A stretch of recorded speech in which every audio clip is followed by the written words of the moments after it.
Countdown for blast off. X minus 5, 4, 3, 2, 1. Fire.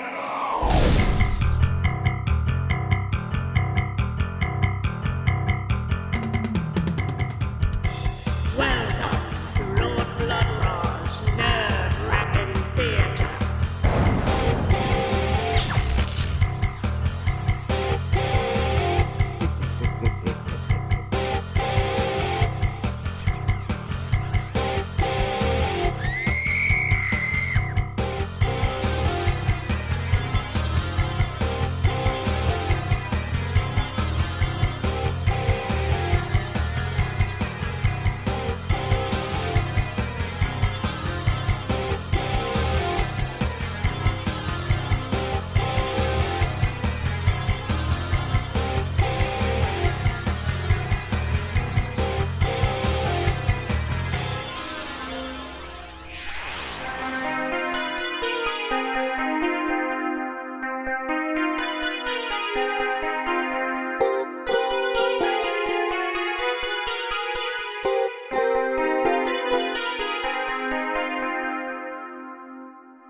Ah, my lords and ladies, geeks, geekerellas, geekulas, and geekeritas. I am Lord Blood-Rah, and this is Lord Blood-Rah's Nerve-Wrackin' Theater.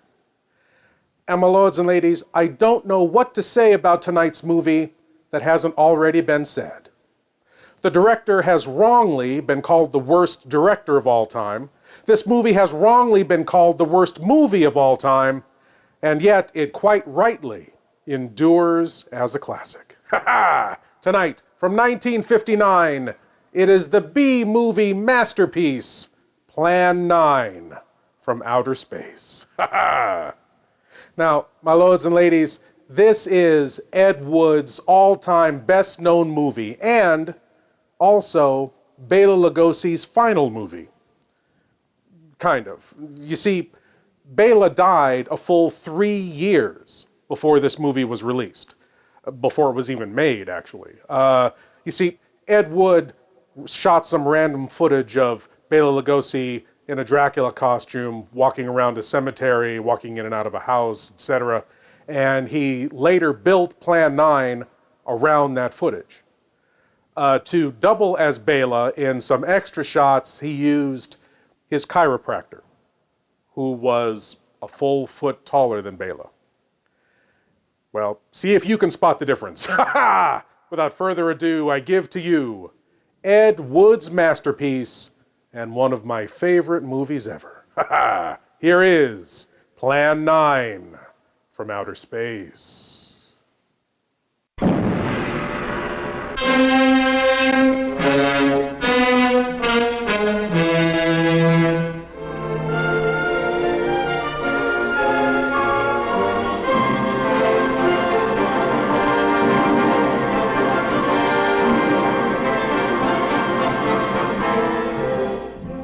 Greetings, my friend.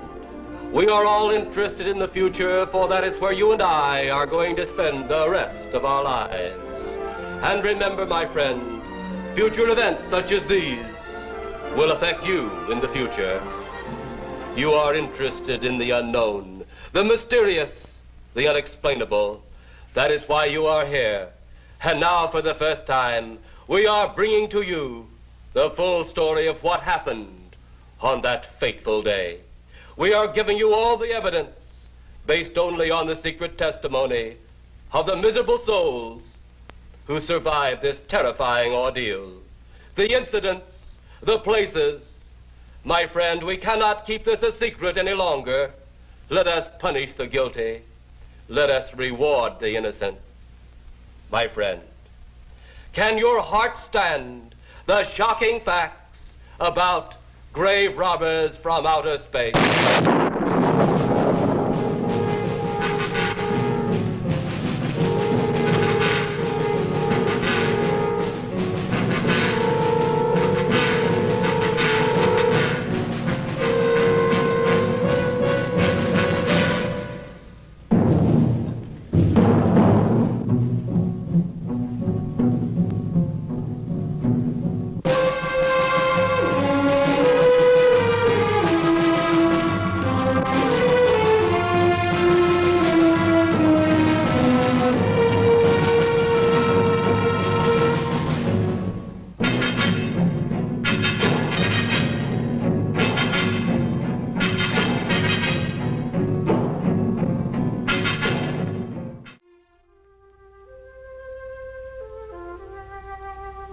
us on this earth know that there is a time to live and that there is a time to die.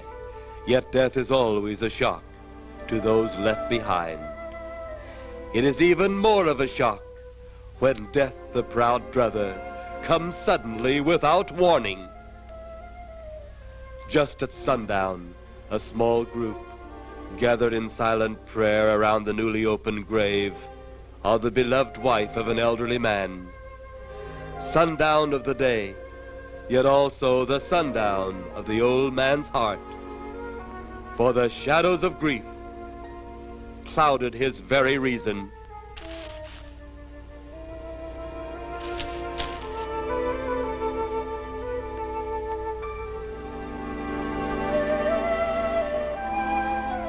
The funeral over, the saddened group left the graveside.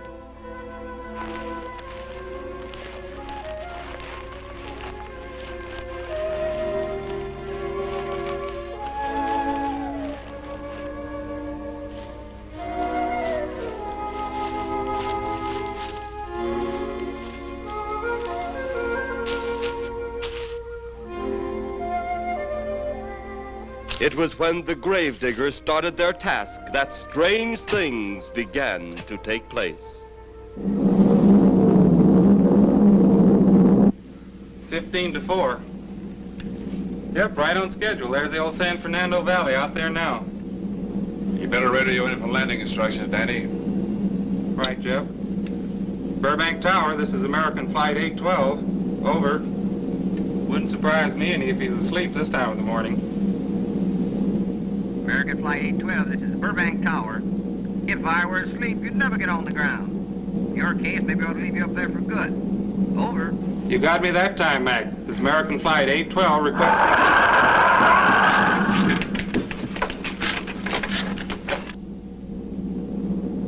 Burbank Tower to American Flight 812. Over. Burbank Tower to American Flight 812. Over. Holy mackerel. Burbank Tower to American Flight 812. Are you in trouble? Trouble? Take a look for yourself. What in the world? That's nothing from this world. Burbank Tower to American Flight 812. Are you in trouble? Are you in trouble? Mayday, mayday. Stand by, Burbank Tower. You suppose the passenger saw it? I doubt it. Most of them were asleep. But it was quite a jolt, Jeff. I'll check. Good. We'll get it ready for landing. And keep it quiet until we get instructions. Right. Okay, Danny. American Flight 812, reporting to Burbank Tower. Over.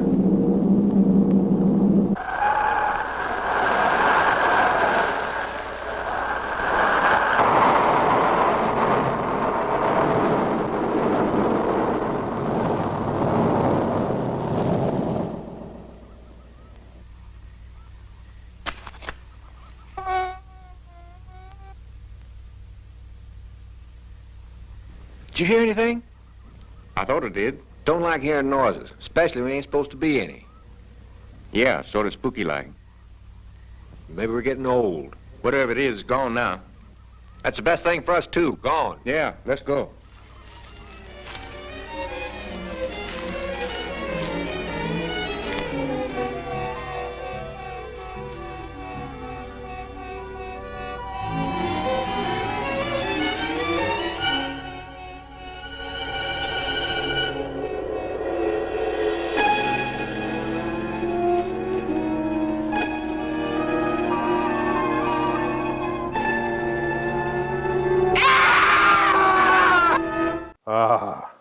That macabre vision in black on that bargain bin soundstage is none other than the very first TV horror host herself, Vampira.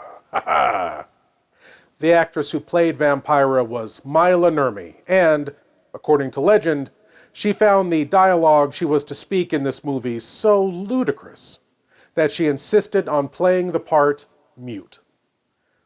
Whether or not that's true, it still makes a great story. And speaking of ludicrous dialogue.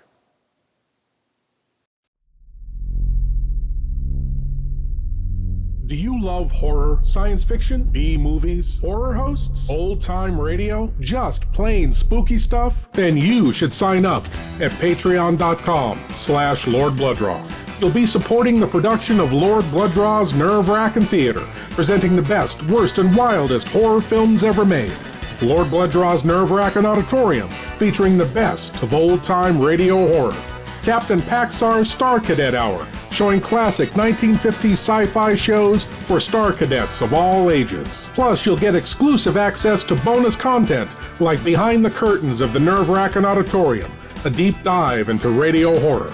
Lord Blood-Rah's B-movie reviews, a look at a classic low-budget drive-in feature, and much more. Sign up today at patreon.com/Lord Blood-Rah for the love of horror.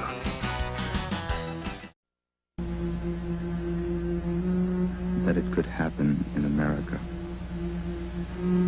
That it could happen now. That it could ever happen to me.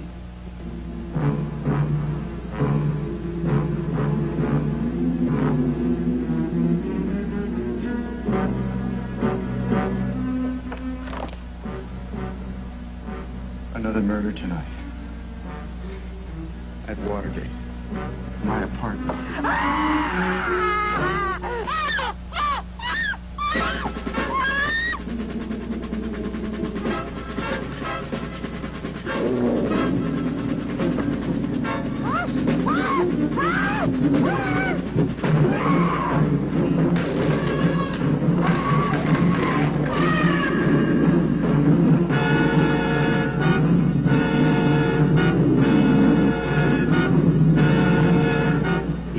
Issue the order that he be taken alive.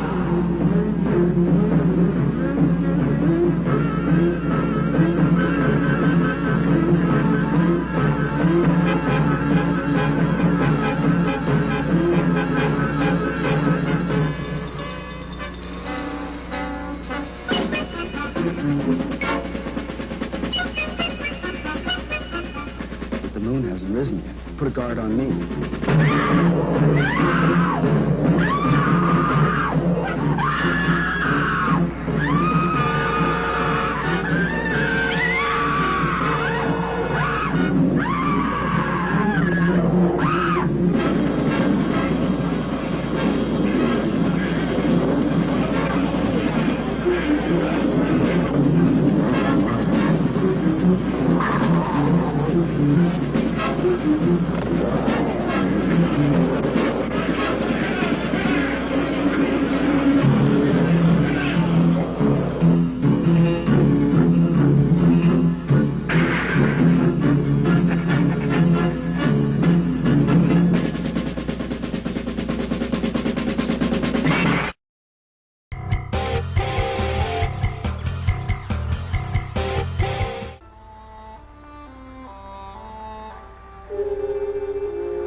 The grief of his wife's death became greater and greater agony.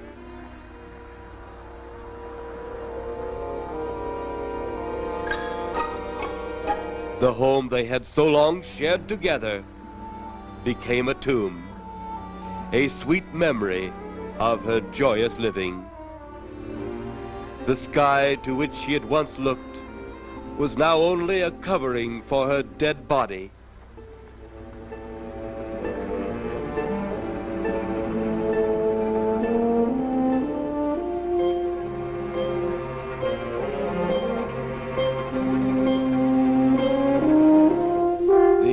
Beautiful flowers she had planted with her own hands became nothing more than the lost roses of her cheeks.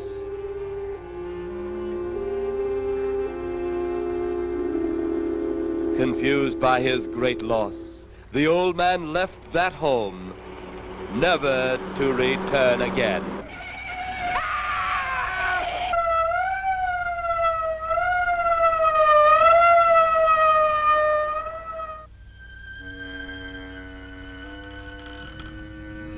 At the funeral of the old man, unknown to his mourners, his dead wife was watching.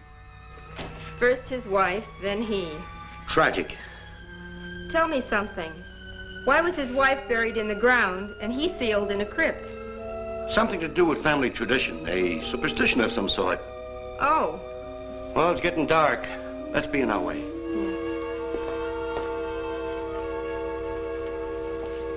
Then, as two of his mourners left his final resting place,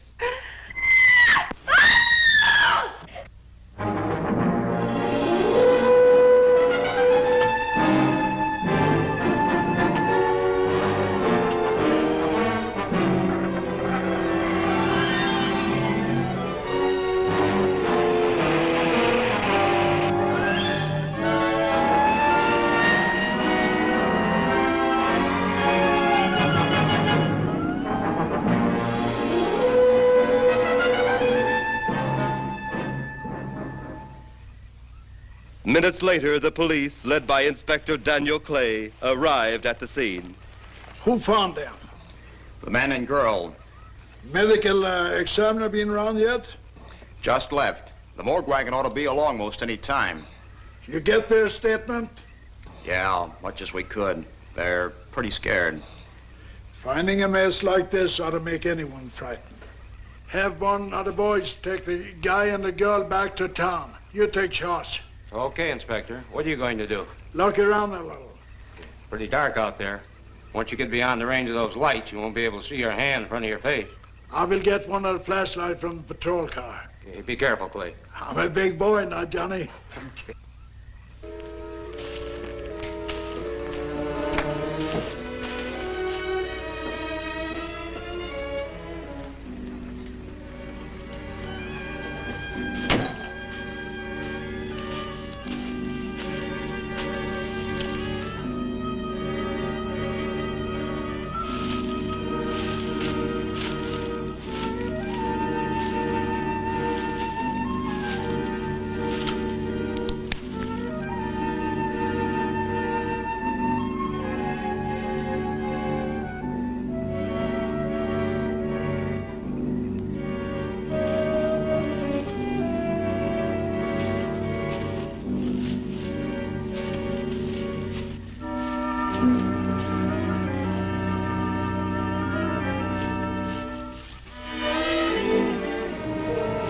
It looks like a bobcat tore into them. Yeah.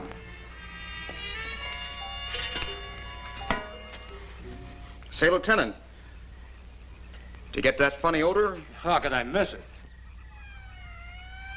Oh, that'll be the morgue wagon now. That's the fifth siren in the last hour. Something's happened down at the cemetery. A lot of police cars and lights. I stopped, but I didn't see anything. Oh, well, whatever it is, the morning paper will carry the whole story.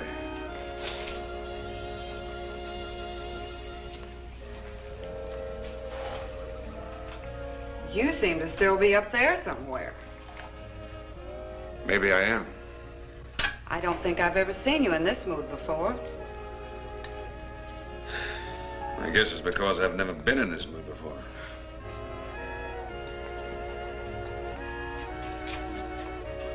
Something about your flight? Yeah. What happened, Jeff?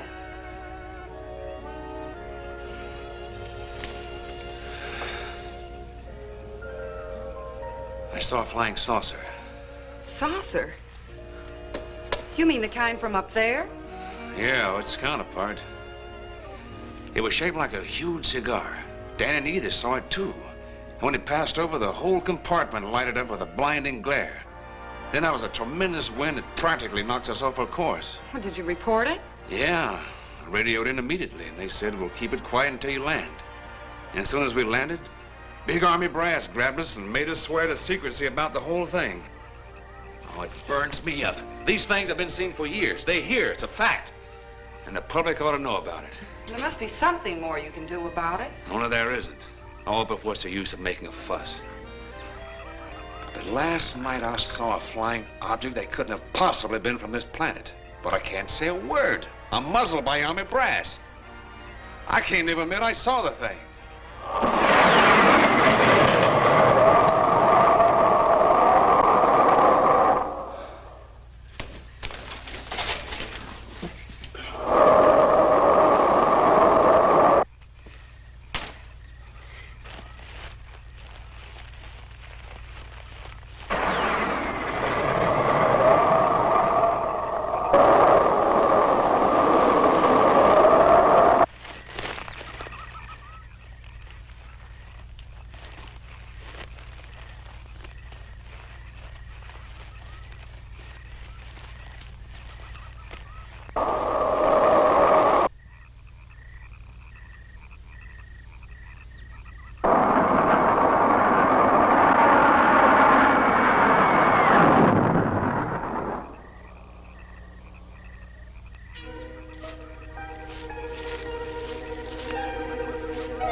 Sounds like Kay's in trouble.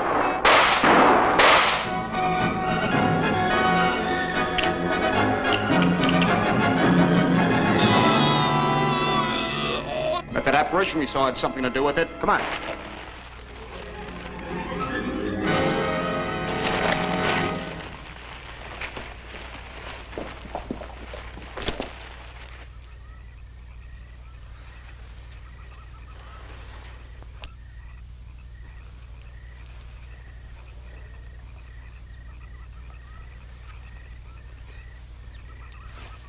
Is he dead? Yeah. He's messed up as bad as those two back there. Suppose that saucer or whatever it was had something to do with this? Your guess is as good as mine, Larry. One thing's sure. Inspector Clay's dead. Murdered. And somebody's responsible. You're in charge now, Lieutenant. Yeah, guess I am. Calton? Yes, sir? Get back up the car and get on the radio. Tell the coroner he's got to make another trip out here. Well, how about the lab boys? Well, who do you think we left back up the car? Boy Scouts? Come on, Larry. And now, an important gun safety tip courtesy of Ed Wood.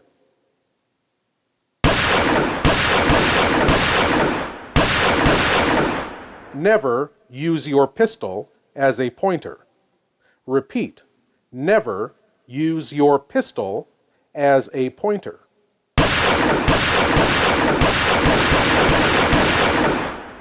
This has been an important gun safety tip courtesy of Ed Wood. Joke shamelessly stolen from Ernie Fasalius's Plan 9.1 from Outer Space. Look for it on Amazon. Thanks, Ernie. Old Time Radio Horror. Experience the subtle magic of old-time radio horror every week with Lord Blood-Rah's nerve-wracking auditorium, chilling audio nightmares from radio classics like Lights Out, The Witch's Tale, Dark Fantasy, and many more. Available on YouTube and most podcast providers. Lord Blood-Rah's nerve-wracking auditorium. Please leave your eyes at the door. You will not need them.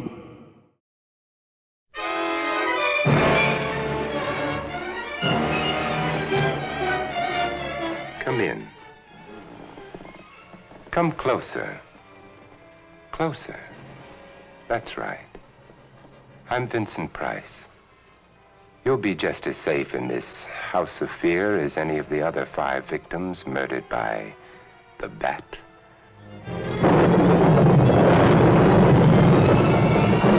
In all of the annals of mystery, there's never been a more elusive, fearsome, and cunning killer. He'll lure you through hidden passages to make you his next victim. But nobody lives forever, so why be afraid of the Bat?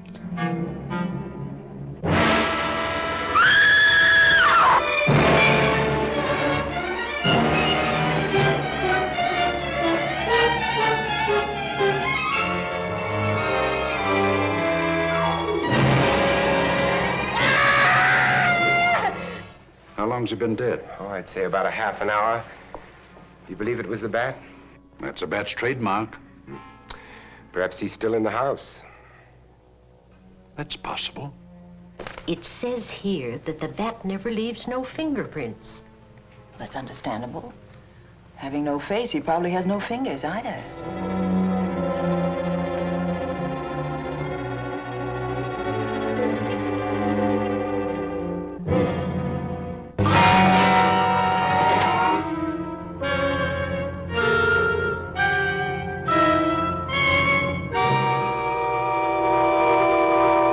The Bat is waiting for you.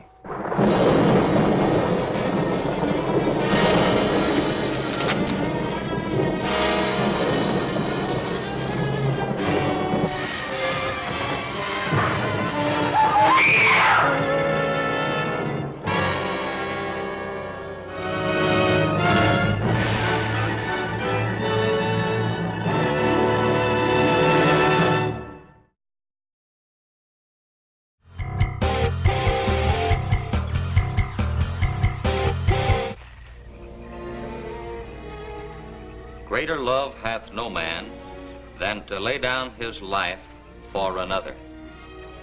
It is always difficult to have last words over the grave of a friend.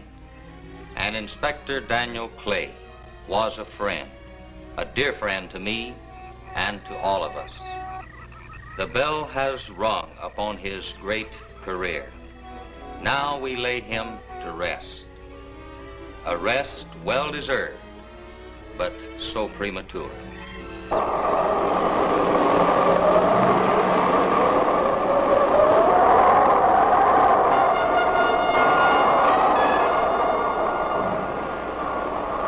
People turning south from the freeway were startled when they saw 3 flying saucers high over Hollywood Boulevard.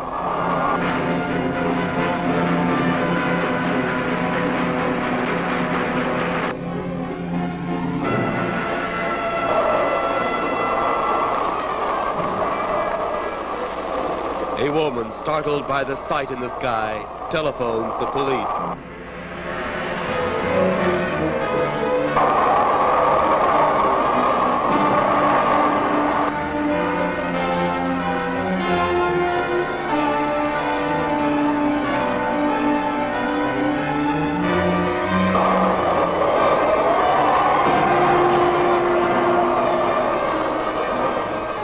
There comes a time in each man's life when he can't even believe his own eyes.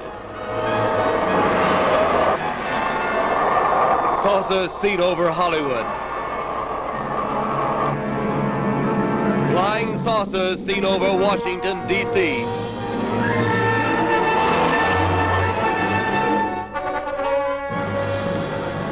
The Army convoy moved into the field.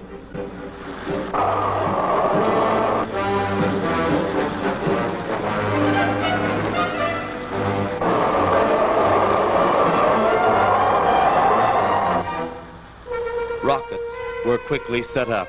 Colonel Tom Edwards, in charge of saucer field activities, was to make the greatest decision of his career. He made that decision.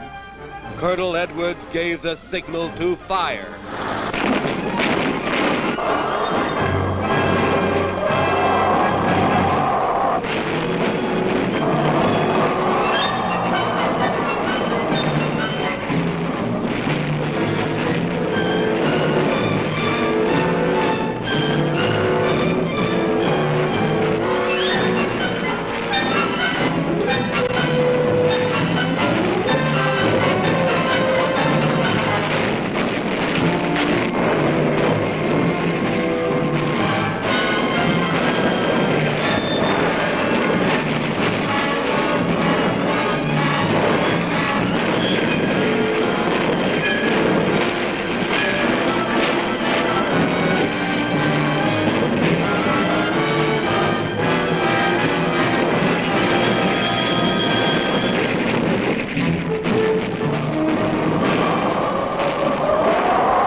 Swiftly as they had come, they were gone, even to the piercing eye of radar and the speeding jet fighters.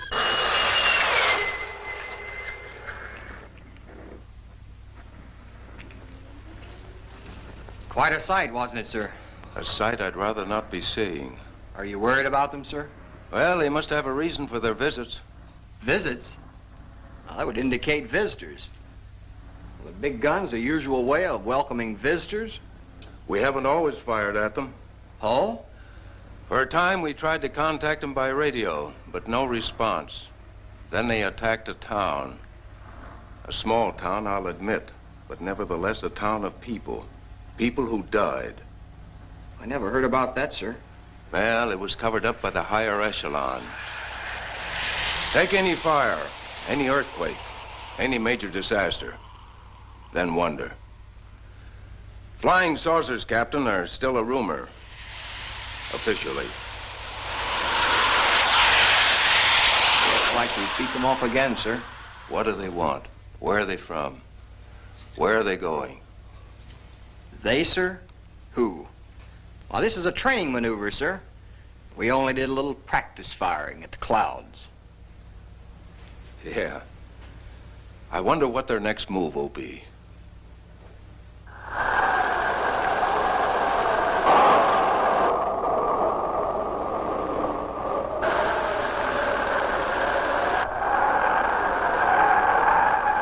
What will their next move be?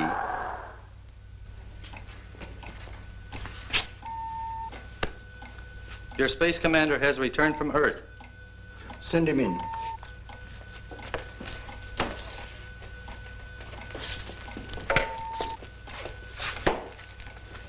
You have your report? We had to pull in here to Space Station 7 for regeneration. We're returning to the planet Earth immediately thereafter. What progress has been made? We contacted government officials.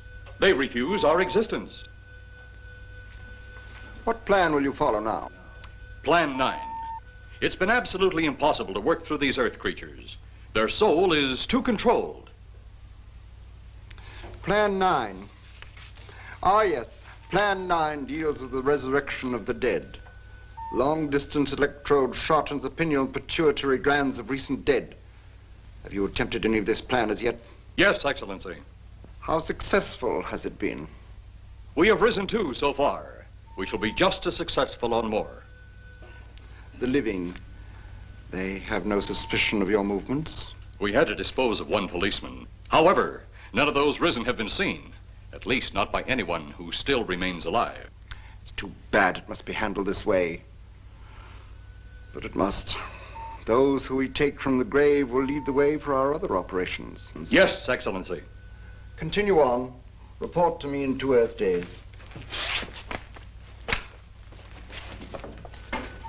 I feared His Excellency wouldn't take our report this well. Well, had he been dealing with our own people, his reaction would have been completely different. He understands the difficulties of the Earth race. What do you think will be the next obstacle the Earth people will put in our way? Well, as long as they can think, we'll have our problems. But those whom we're using cannot think. They are the dead, brought to a simulated life by our electrode guns. You know, it's an interesting thing when you consider the Earth people who can think are so frightened by those who cannot, the dead. Well, our ship should be regenerated. We better get started.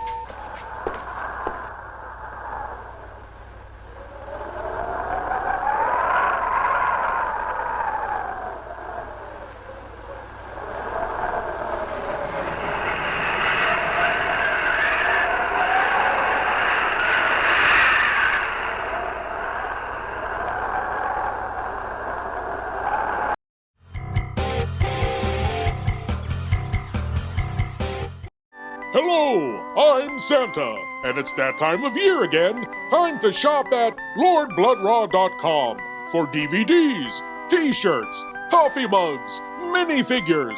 You've heard of Elf on the Shelf. Now you can have Blood-Rah in the coleslaw, or Blood-Rah on your grandpa, or Blood-Rah in a bear's paw. Oh, I've been working too hard.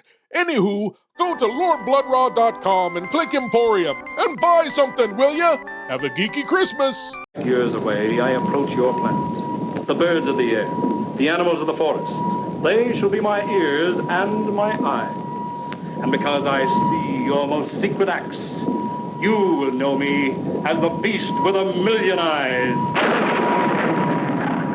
From worlds beyond comes a weird and wanton intelligence, a beast with 1,000,000 eyes, making of a woman's dog her attacker, setting afire flames of wild desire, making of a man's friend a violator of every code of decency, guilty of acts you'll never believe.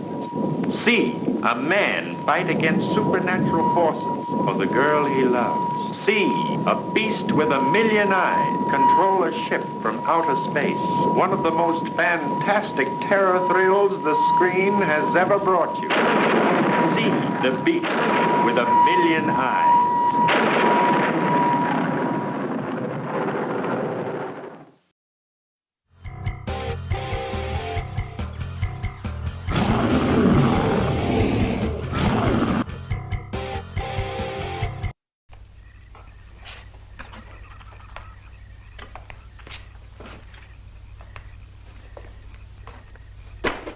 I still think you ought to go in town and stay with your mother until I get back.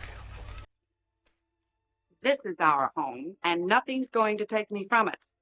Besides, most men try and keep their wives from going home to Mama. That's not the point. That's all the point there's going to be. Now toddle off and fly your flying machine, darling. But if you see any more flying saucers, will you tell them to pick another house to buzz? Be careful. Don't worry about me. Oh, you're the only thing I do worry about. Oh, forget about the flying saucers. They're up there. But there's something in that cemetery. And that's too close for comfort. The saucers are up there, and the cemetery's out there. But I'll be locked up in there. Now, off to your wild blue yonders. You promise you'll lock your doors immediately? I promise. Besides, I'll be in bed before half an hour is gone, with your pillow beside me. Pillow? Well, I have to have something to keep me company while you're away. Sometimes in the night when it does get a little lonely, I reach over and touch it. Then it doesn't seem so lonely anymore. A crazy kid.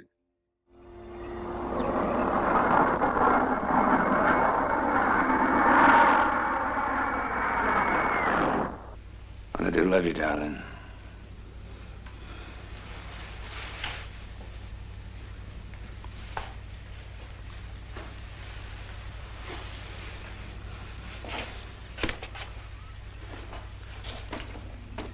See you Thursday. Goodbye, honey.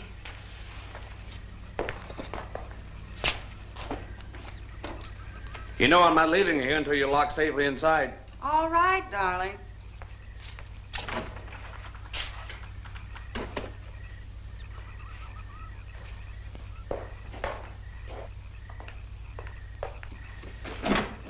If you're especially nice, I may even lock the side door. And be sure you keep the yard lights on.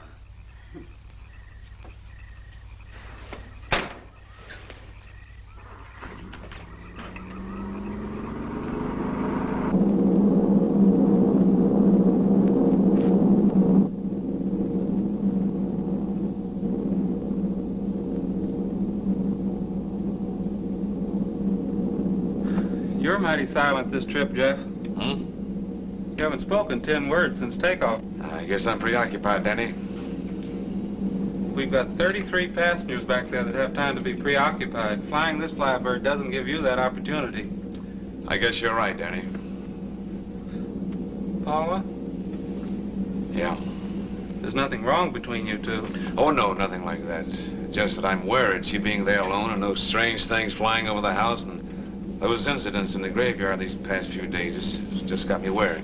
Well, maybe they haven't figured out those crazy skybirds yet, but I'd give you 50-to-1 odds the police have cleared up that cemetery thing by now. I hope so.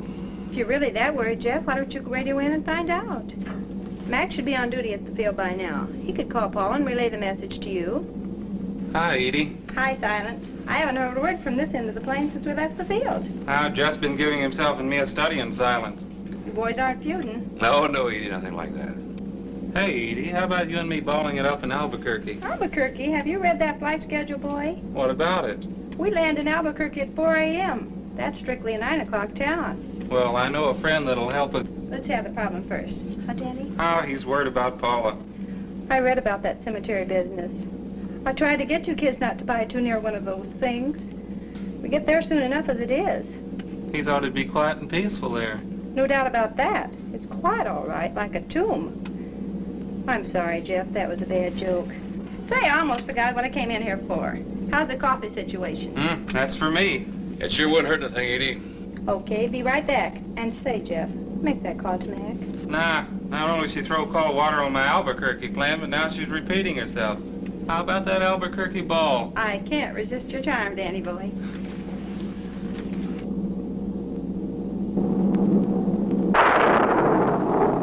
Residents near the cemetery paid little attention to the blast of thunder and the flash of lightning. But from the blast arose the moving figure of the dead old man.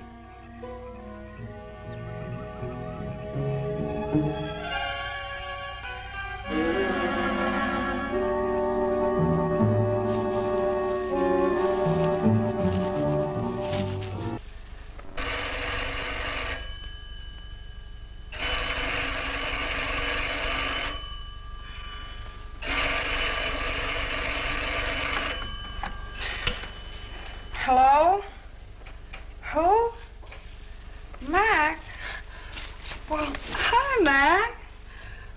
Sure, I'm all right. I just fell asleep. Tell Jeff I'm all right. Okay, Mac. Thanks for calling. Good night.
the mighty Tor Johnson, who also starred in The Beast of Yucca Flats, which we earlier presented here in the Nerve-Wrackin Theater, was a wrestler who went by the name of the Swedish Angel.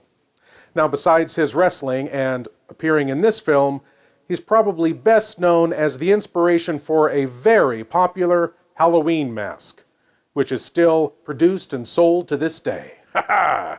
Here's to you, Tor. We'll be right back.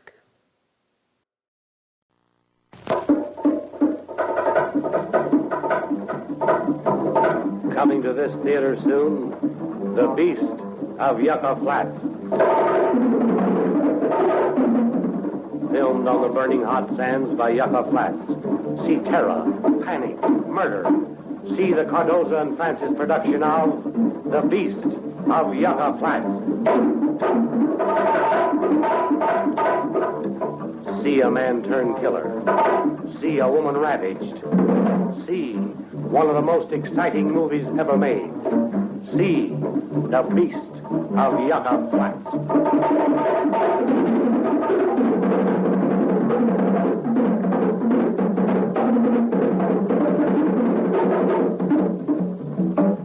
A killer on the loose. Death sweeps across the desert. Panic. A bloodthirsty killer stalks a moonlit desert. See The Beast of Yucca Flats.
They'll be at the hatch in a moment. You can open it now, Tanner.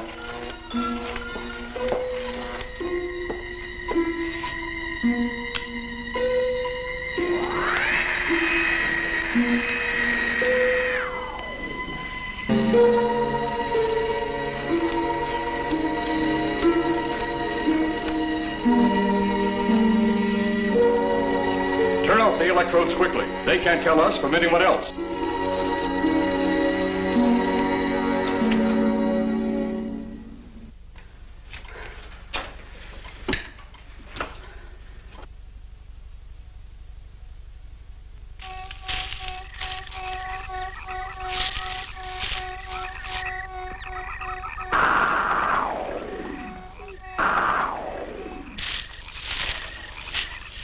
It's tough to find something when you don't know what you're looking for. I don't think the lieutenant does either. Then what are we doing out here? I was off duty an hour ago. Oh, don't ask me any questions. I'm just a hard hand just like you.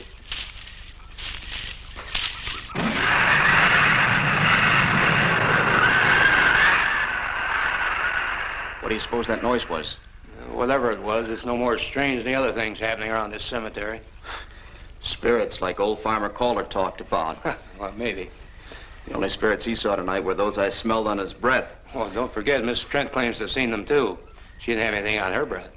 She was hysterical. Well, true, she was frightened and in a state of shock. But don't forget that torn nightgown and the scratched feet. Yeah, I hadn't thought of that. Guess that's why you're a detective lieutenant and I'm still a uniformed cop. Sometimes it's only the brakes, Larry. Meantime, let's get going. Lieutenant, did you hear that? How could we help it? It sure was strange. Know what it was? No more than you do. If we're in for orders, I get out of here right now. It was a saucer. A flying saucer? What makes you say that? Do you remember the noise we heard the other night? We were knocked to the ground. How could I forget? Exactly. But you're not remembering that sound. There you're wrong, Lieutenant. I'm with the fact the sound is similar, but what about the blinding light? Oh, haven't you heard? Been many times the saucer hasn't had a glow. Or a light of any kind, for that matter. That proves it. What next, Lieutenant? Oh, Lieutenant, maybe this doesn't mean much, but Jamie and me found a grave that looks like it's been busted into. What? Where? Why? Come on, man, out with it. We haven't got all day to waste. Oh, just over there beyond the crib. All right, show us the way. Look, here it is, Lieutenant.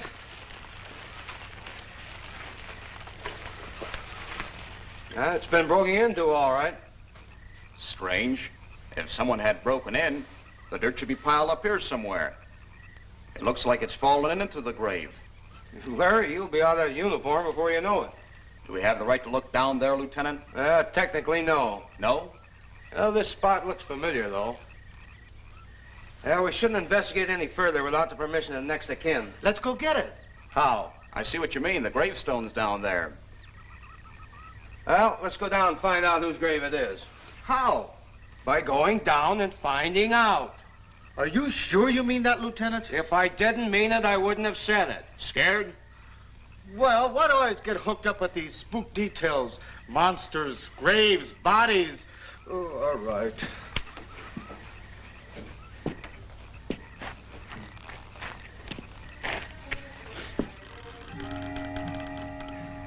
Casket's here, but nobody's in it.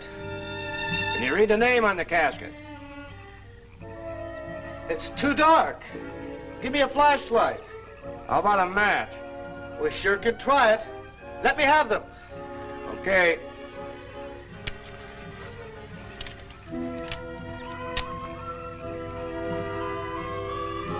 It's Inspector Clay's grave, but he ain't in it.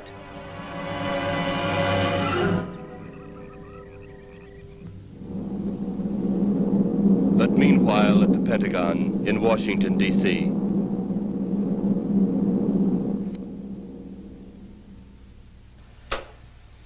right, G2. Come in. Yes, of course. I'll keep in touch. Come in, Colonel Edwards. Close the door. At ease, Colonel. Thank you, sir. Sit down.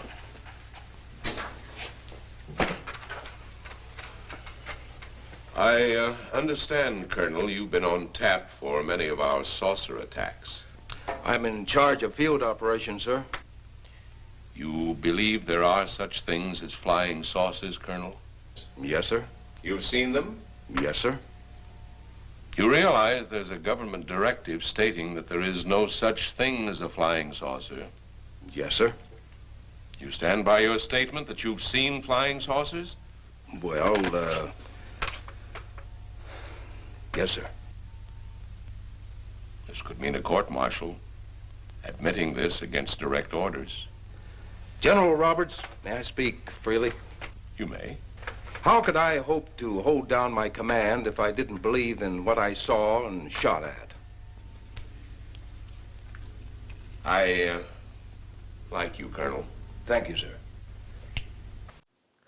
You may not know this, my lords and ladies, but this film, along with Bride of the Monster and Night of the Ghouls, forms a kind of loose trilogy, which tells the story of an average workaday cop who's always getting hooked up with spook details, graves, and bodies. Ha ha! Paul Marco played Kelton the cop in all three of the Ed Wood films I mentioned. Eager but very klutzy, he always stuck through the rough assignments all the way to the end. And now, your rough assignment: get through these commercials. Larry!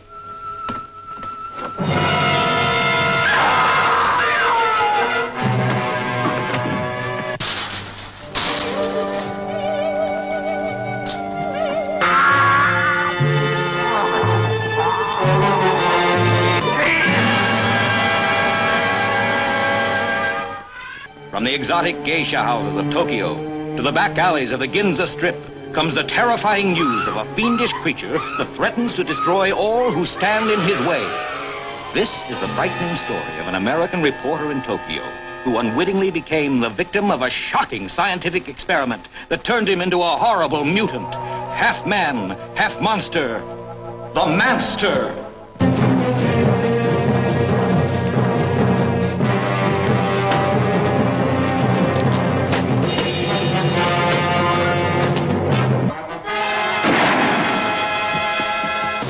What happened? He got away. I think I know where he's going, to Taras. Follow me. Right.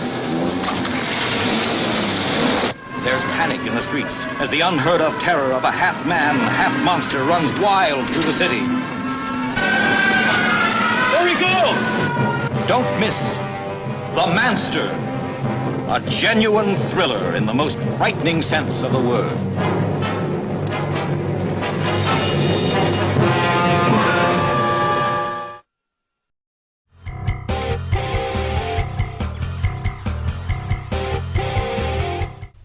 General, what's this all got to do with me? Well, you've been in charge of saucer field activity for a long while. I think it's about time you heard these recordings. You mind? Mind? Huh, I'm anxious.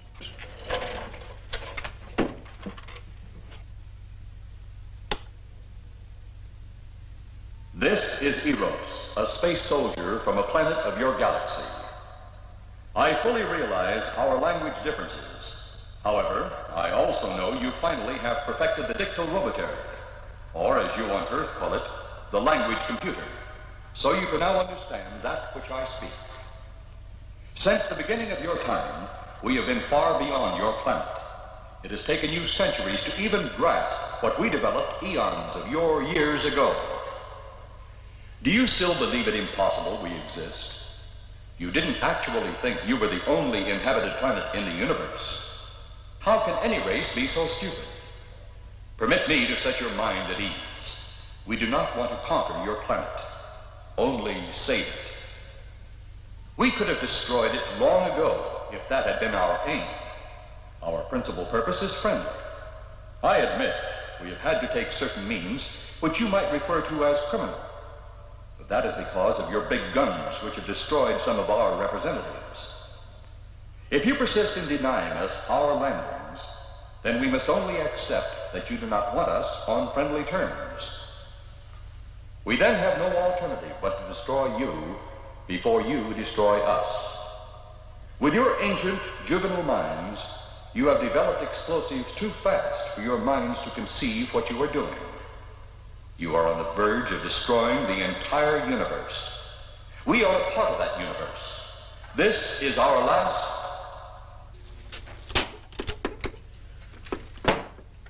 That's the end of that one. Atmospheric conditions in outer space often interfere with transmitting. How many of these recordings do you have, General? An even dozen up to now. This was the last one. We received it over a month ago. Do you think they mean business? We can't afford to take any chances. Come over here. You ever been to Hollywood? Oh, a couple of times, a few years ago. You're going to be there in the morning. Just a few minutes from Hollywood, in the town of San Fernando, reports have come in of saucers flying so low the exhaust knocked people to the ground. There have even been stated claims of saucer landings. Major Carlson will replace you while you're out there.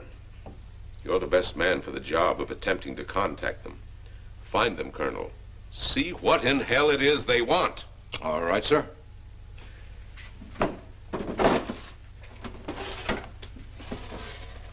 These are confidential reports, Colonel. Read them over carefully on the plane. Turn them over to intelligence when you get to Los Angeles. They'll have further orders for disposition. Yes, sir. Colonel Edwards? Yes, sir. Good luck. Thank you, sir.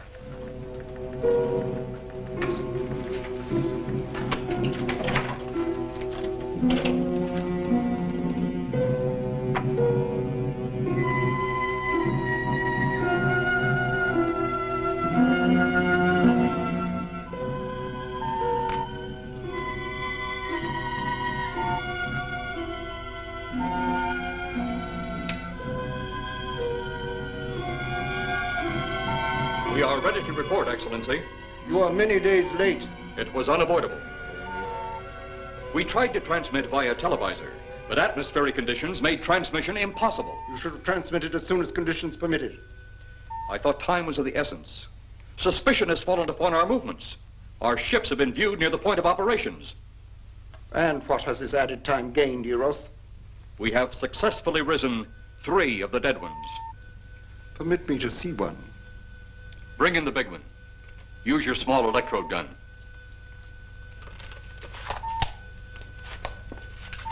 I have taken 2 ships from your command. But that will leave only my ship. It is necessary that you continue your mission alone. I have need of your other ships elsewhere. Even though you have risen 3 of the Earth's dead, the plan is far from successful. And you, Eros, must prove it an operational success before more time, energy, ships, and your countrymen may be spent on it. We will not fail. Everything is on our side. Not everything. You do not have the live Earth people. You reported that your ship was viewed at the scene of your present operations. That is correct. They have been viewed many times, but not at the scene of operations. Something must be done about that.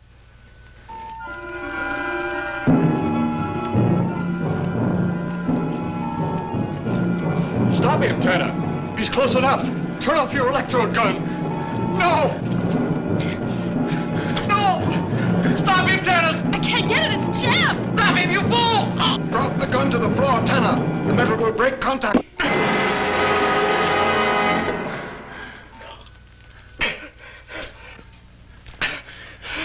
That was too close.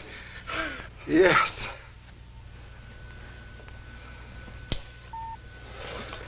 Bring the giant here that I may get a better look at him.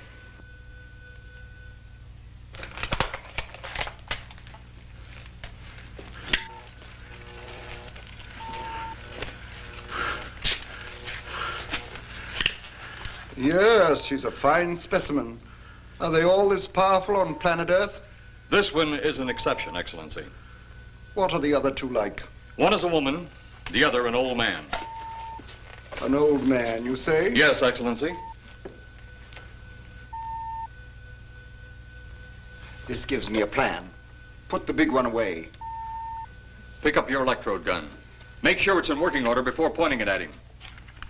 Whatever made it jam seems to have been cleared by the fall. Take him back to the ship.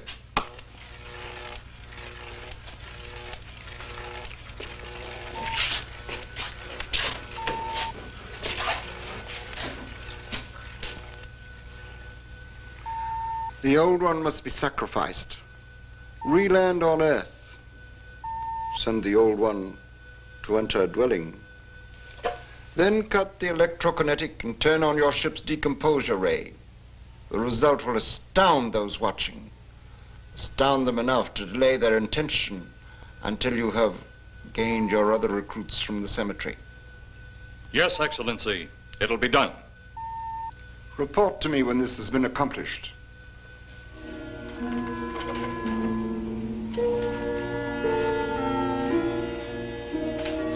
Eros, the Earth people are getting closer to that which we fear. Since they will not listen or respect our existence, they cannot help but believe our powers when they see their own dead walking round again, brought about by our advancement and such things. As soon as you have enough of the dead recruits, march them on the capitals of the Earth. Let nothing stand in your way. Their own dead will be used to make them accept our existence and believe in that fact.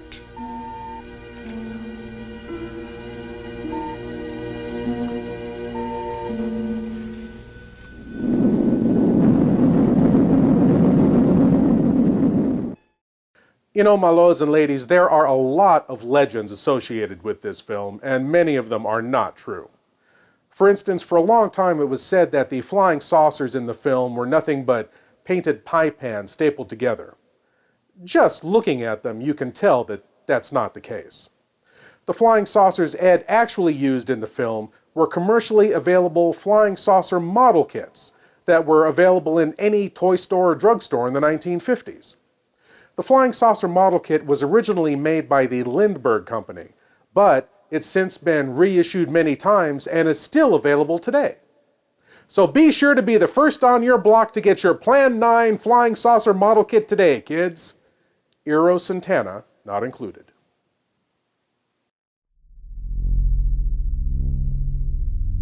Do you love horror, science fiction, B-movies, horror hosts, old-time radio, just plain spooky stuff? Then you should sign up at patreon.com/Lord Blood-Rah. You'll be supporting the production of Lord Blood-Rah's Wrackin Theater, presenting the best, worst, and wildest horror films ever made. Lord Blood-Rah's Wrackin Auditorium, featuring the best of old-time radio horror. Captain Paxar's Star Cadet Hour, showing classic 1950s sci-fi shows for Star Cadets of all ages. Plus, you'll get exclusive access to bonus content like Behind the Curtains of the Wrackin Auditorium, a deep dive into radio horror. Lord Blood-Rah's B-movie reviews, a look at a classic low-budget drive-in feature, and much more. Sign up today at patreon.com/Lord Blood-Rah for the love of horror. Dance, baby, dance, come and dance with me. Hear the beat of the pounding sea. Ride, baby, ride, come and ride with me. Let your feet go easy and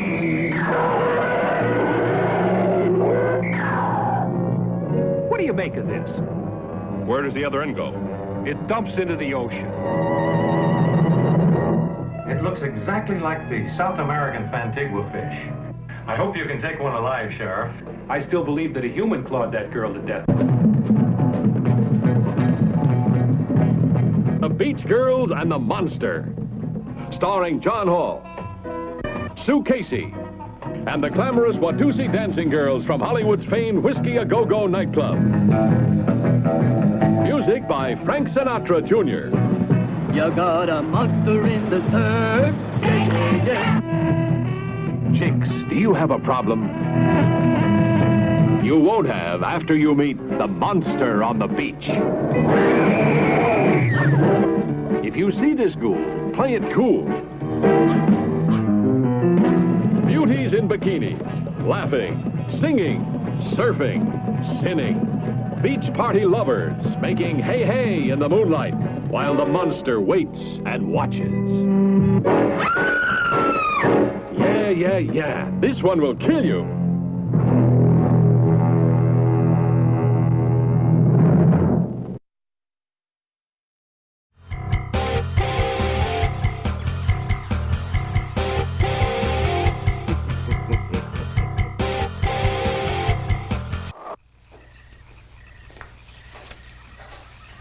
Mr. Miss Strand, this is Colonel Edwards from Washington, D.C. Good evening, Colonel. Hello, Colonel. Colonel would like to ask you a few questions. Questions? What about, Colonel? May I sit down? Oh, I'm sorry. Please do. I want to ask you about your strange experience the other night when you saw the flying saucer. After that, the police brought me home. I hope I never see such a sight again. Well, after your description, I don't think I'd want to see it either. One thing more. After you were forced to the ground by that blast of wind, was it a hot or cold blast?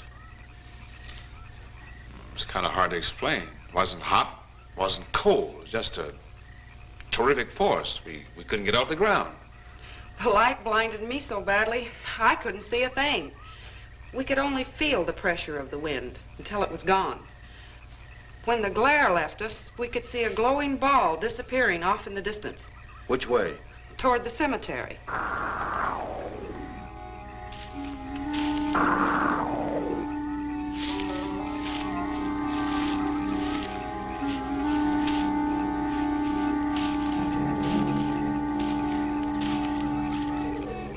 This is the most fantastic story I've ever heard.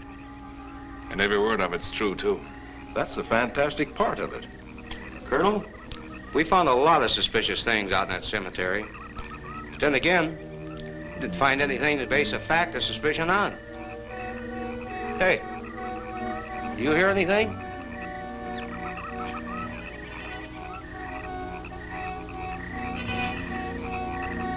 You see anything out there, Kelton? Too dark, Lieutenant. But something started stinking awful bad.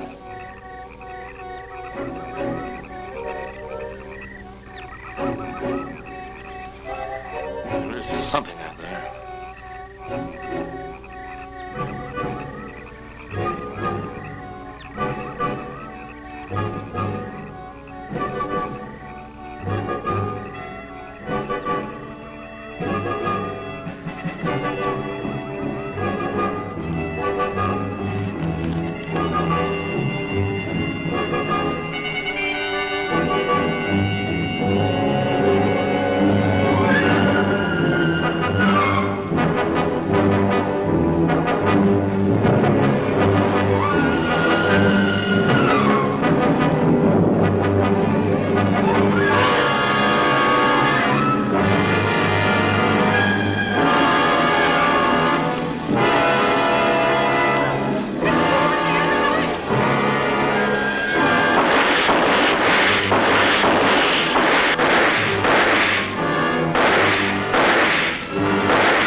What do you make of that? You got me. Didn't look that way a minute ago. What about your man? Oh, the excitement I forgot all about, Kelton.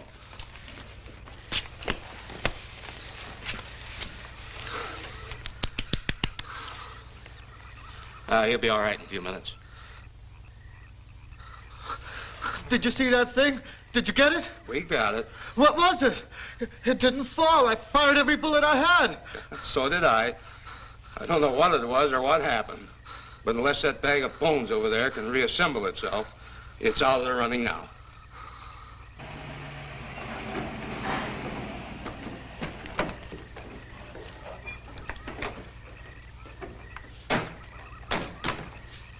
Colonel, I've been out here so often you think I've taken a lease on this place. Not a long lease, I hope. I see what you mean. But you know, I can't help but feel the answer's out here somewhere.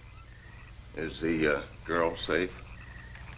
Mrs. Trent, you better stay with the car. Stay here alone? Not on your life. Modern women. Yeah, they've been that way all down through the ages, especially in a spot like this. Calvin. Yes, sir. Stay with Mrs. Trent. All right, Lieutenant. Now, you stay close to the officer, honey. I'd feel safer with you. Now, the lieutenant knows best. Well, I don't like it, but I guess there isn't much I can do about it.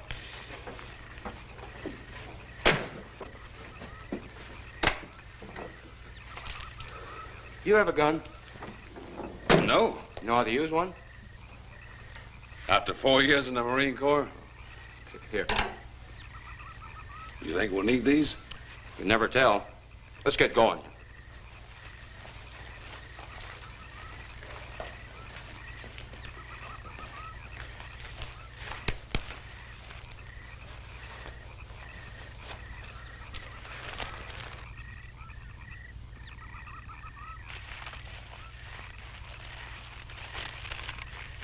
Would expect to find out here. Well, there's only one answer to that, Mr. Trent. We'll know when we find it. Inspector Clay's grave's right over here. Is that the one you told me was broken into? Yes.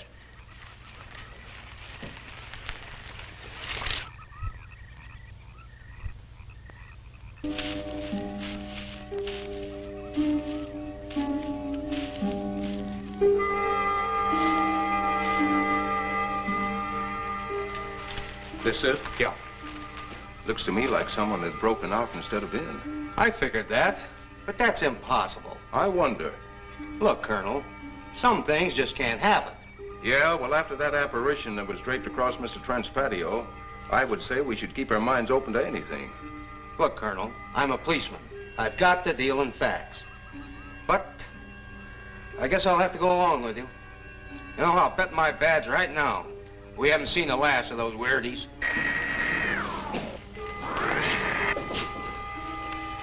They'll discover our ship soon.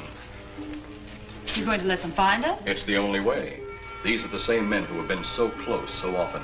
They must be halted before they can inform others about us. But there were others in the car. They'll be taken too.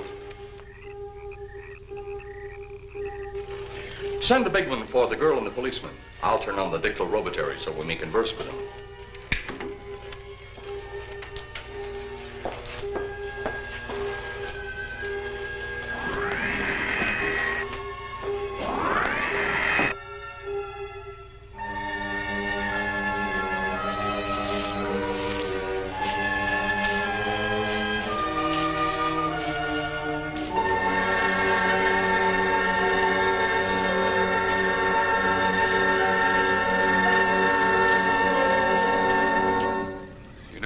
Barking up the wrong tree.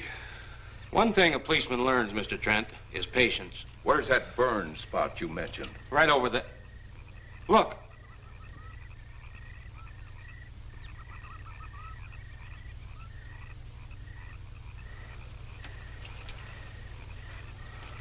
We'll investigate, but move carefully.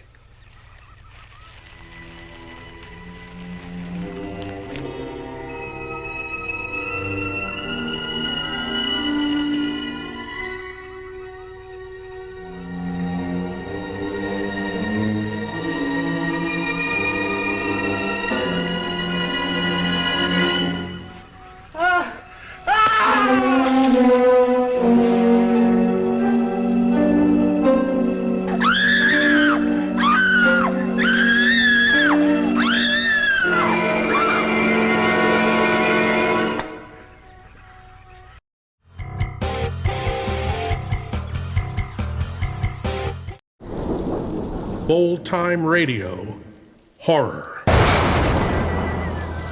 Experience the subtle magic of old-time radio horror every week with Lord Blood-Rah's nerve-wracking auditorium, chilling audio nightmares from radio classics like Lights Out, The Witch's Tale, Dark Fantasy, and many more. Available on YouTube and most podcast providers. Lord Blood-Rah's nerve-wracking auditorium. Please leave your eyes at the door. You will not need them. From the depths of hell comes The Devil's Messenger, starring the master of mystery Lon Chaney and Karen Cannon. You could leave my message. You'd have to go back. Up there. No, I can't. I won't go back. You'll deliver that to a Mr. Donald Powell. Don't be afraid of me. The Devil's Messenger delivers gifts from hell, turning man into a ravaging beast. I took a picture of that old farmhouse. There's nobody in the picture. You saw it. Was there anybody in it? No, there wasn't.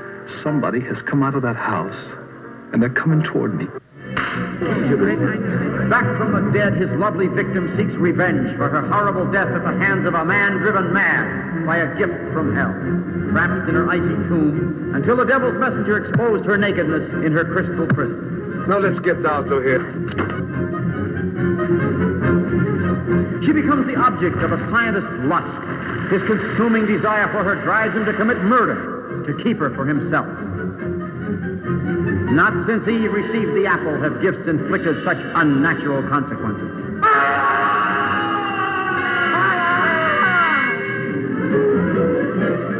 Tonight at midnight, you will be dead. Just how do you intend to kill me? I've no idea. I don't even know you. The crystal ball foreshadows doom, for it is the plaything of the devil, and only he can change the events it foresees. You must see what the Devil's Messenger has in store for you.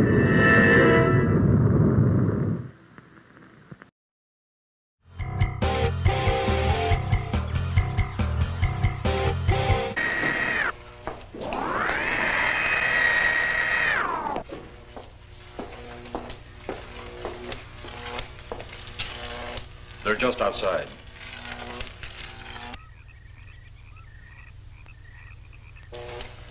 You can open the outer hatch now.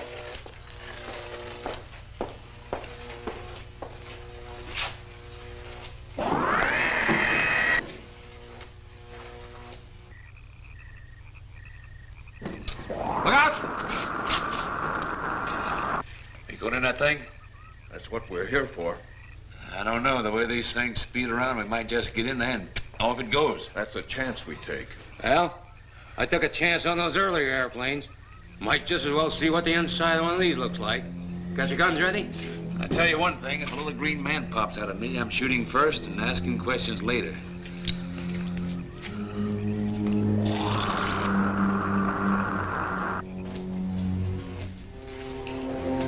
They're in the outer chamber now. Eros, do we have to kill them? Yes. Seems such a waste.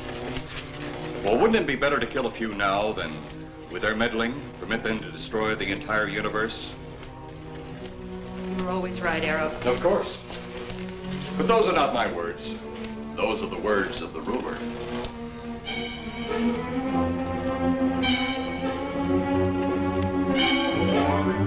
You two stay right where you're at.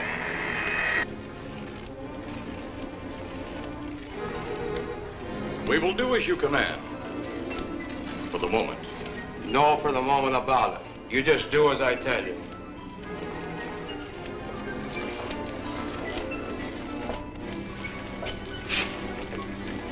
You do not need guns. Maybe we think we do. They would be of no use to you now. They've been mighty useful before on Flesh and Blood. And you two look like you've got a lot of both. True. They would be effective upon us.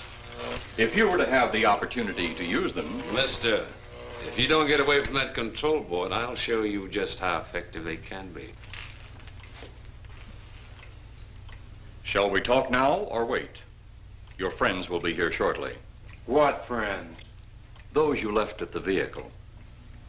If you've done anything to Paula... Take it easy, Mr. Trent. Oh, I assure you no harm has come to her. Would you like to see? Next time you try that, I won't aim at the board. You're a headstrong young man. I was only going to turn on the televisor so you could see her movements. Go ahead, my friend, but move very carefully.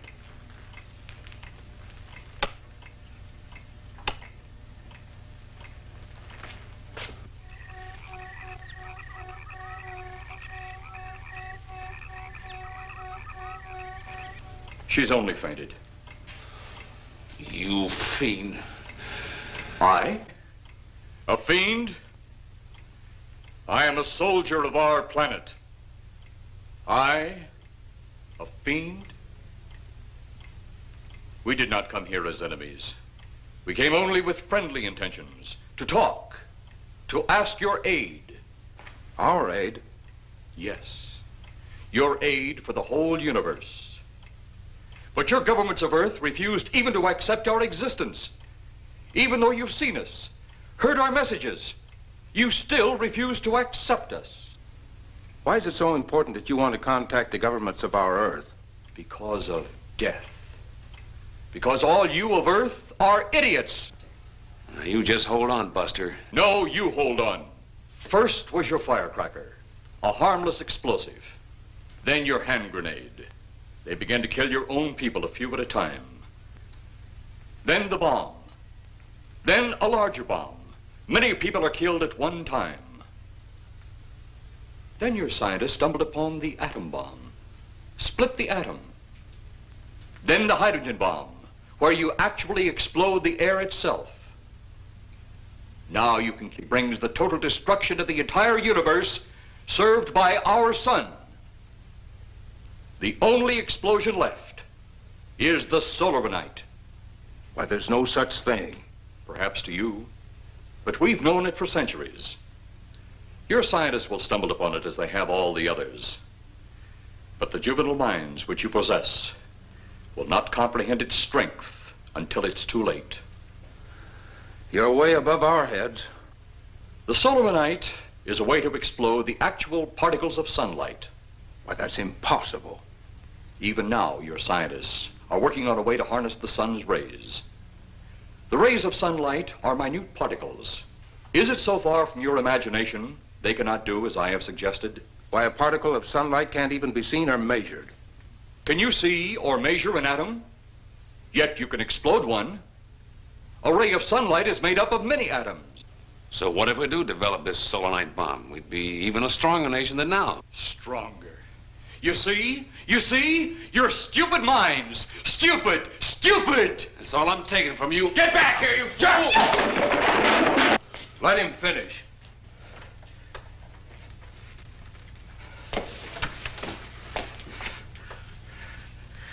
It's because of men like you that all must be destroyed.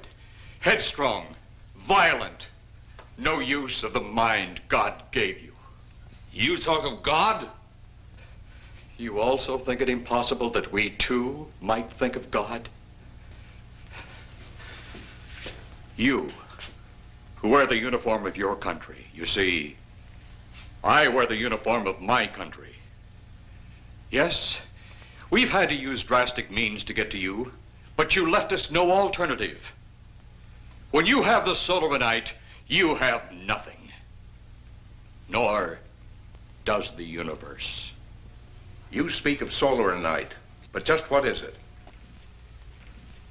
Take a can of your gasoline. Say, this can of gasoline is the sun. Now, you spread a thin line of it to a ball, representing the earth.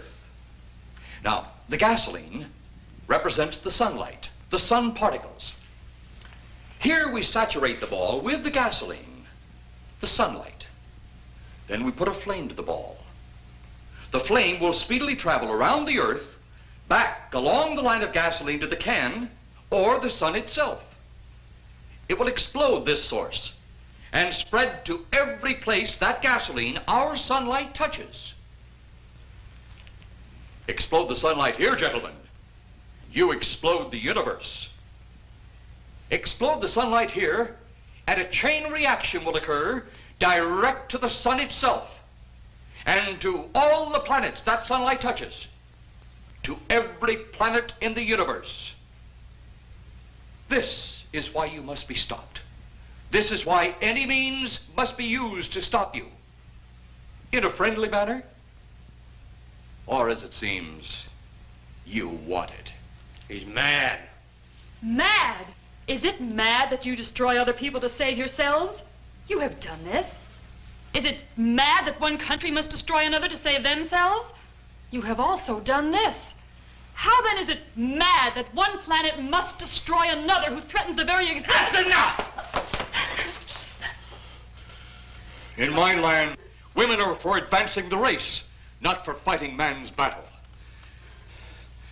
Life is not so expansive on my planet. We don't cling to it like you do.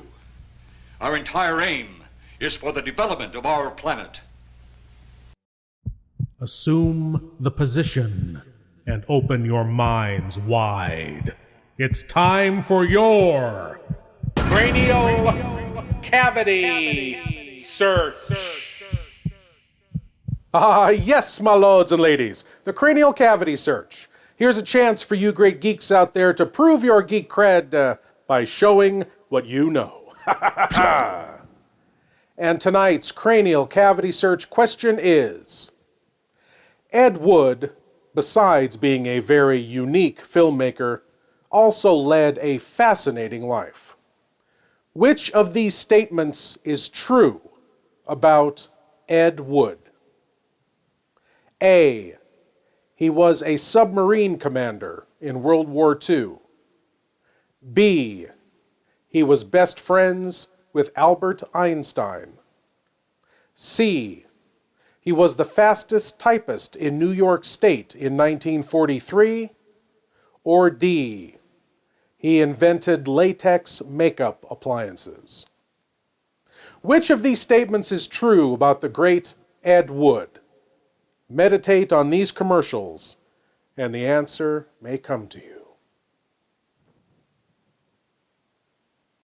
Hello, I'm Santa, and it's that time of year again. Time to shop at LordBlood-Rah.com for DVDs, T-shirts, coffee mugs, minifigures. You've heard of Elf on the Shelf. Now you can have Blood-Rah in the coleslaw, or Blood-Rah on your grandpa, or Blood-Rah in a bear's paw. Oh, I've been working too hard. Anywho, go to LordBlood-Rah.com and click Emporium and buy something, will ya? Have a geeky Christmas!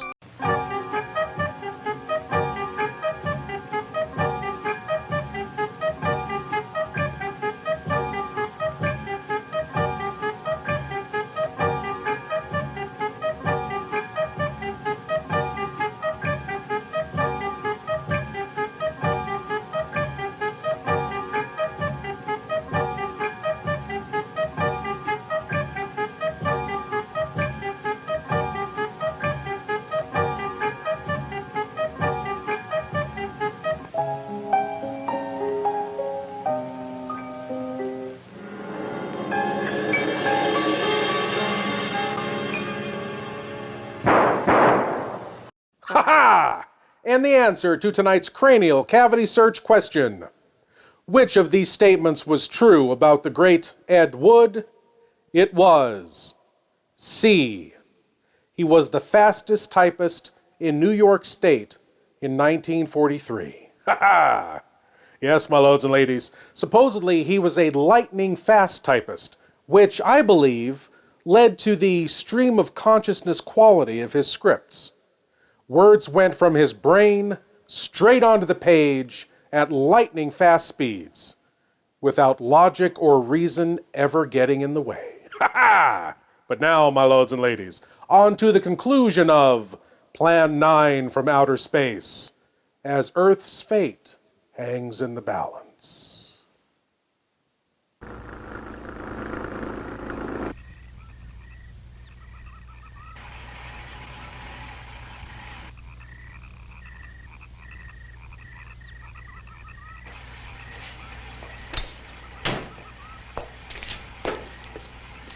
What happened to you? How come you're all alone? I asked for lots of help. You sounded drunk or something on the radio. If I didn't see it with my own eyes, I'd never believe it. Believe what? It was horrible. And he almost broke my shoulder. Look, what are you trying to say? If you don't make sense, we'll never get to the bottom of this. Now, who slugged you? Inspector Clay.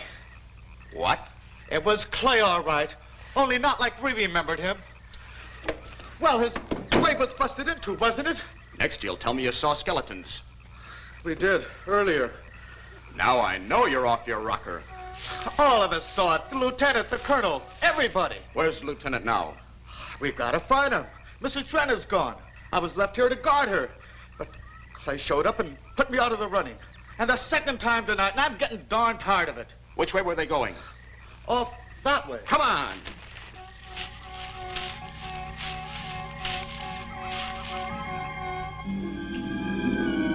Then one day it could all be gone.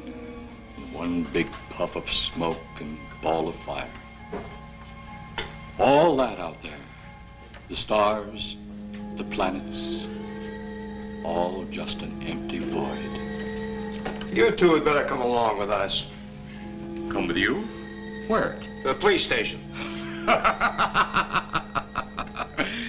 So it seems you think you have the upper hand. Look out that window.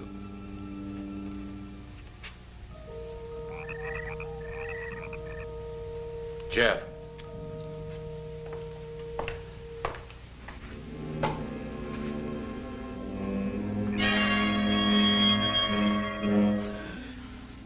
She is unarmed. But he would kill in seconds if I so choose.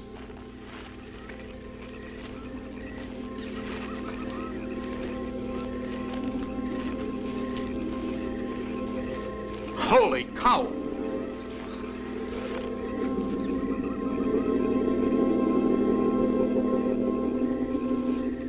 Look there.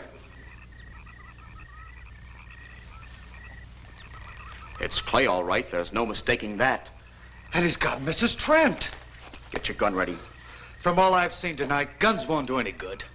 Clay is dead, and we buried him. How are we going to kill somebody that's already dead? Dead! And yet there he stands. That other one earlier, I emptied a full clip into. I'm seeing it. That's the only reason I'm listening to you.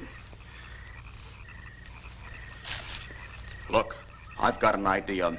Hurt him or not, we've got to try something. I'm going to sneak up behind him and whop him over the head. That ought to make a move. Follow me. Even when Clay was alive, he couldn't run fast enough to catch me. So when he does, you grab Mrs. Trent and run like lightning in the opposite direction. Oh, you think it'll work? Know of anything else to try?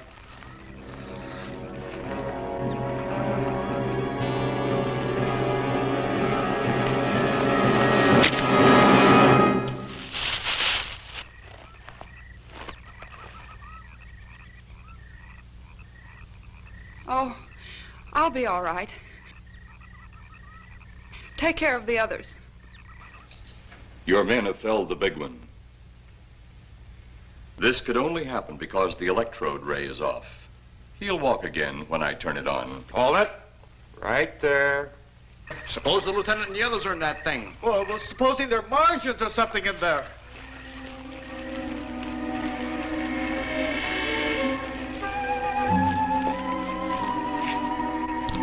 Come on, let's go. Open up in there. Open up. Get that door open. Colonel, I wouldn't know one switch from another.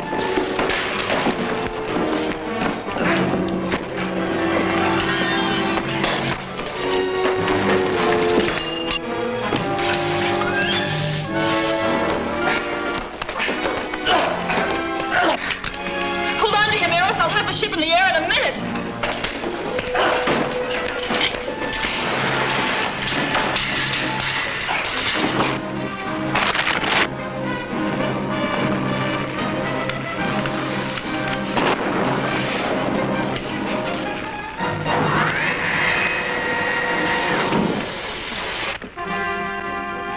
Get out of here, Jeff. The ship's on fire.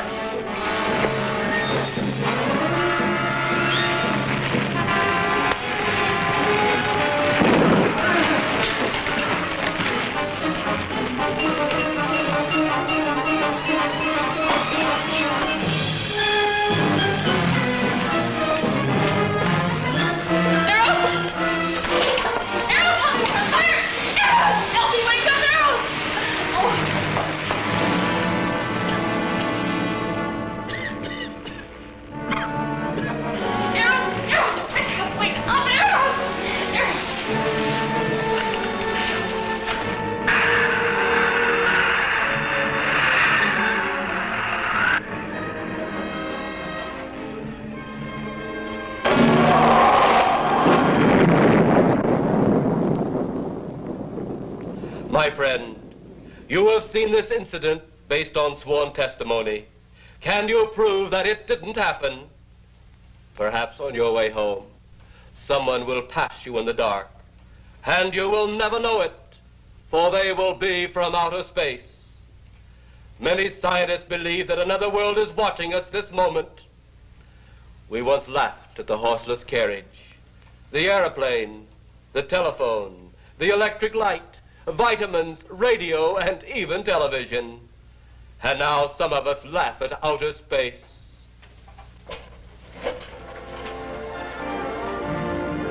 God help us in the future.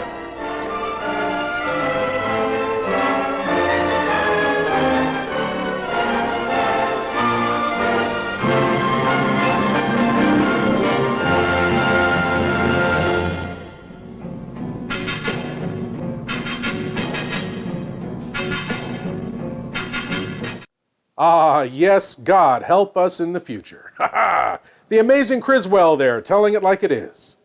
You know, Criswell had his own television series in Los Angeles back in the 1960s, where he made some rather startling predictions, such as the Earth will be destroyed on August 18th, 1999, the city of Pittsburgh will be overrun by cannibals November 28th through December 21st, 1980, and Wichita, Kansas will become the new capital of the United States. He didn't give a date for that one, so it still may happen. Good luck, Chris. Anyway, my lords and ladies, I want to thank you all for watching, and I want to invite you all back again next week when we'll do whatever this is all over again. As always, I am Lord Blood-Rah saying, geek out. God help us in the future. Yeah, I said that.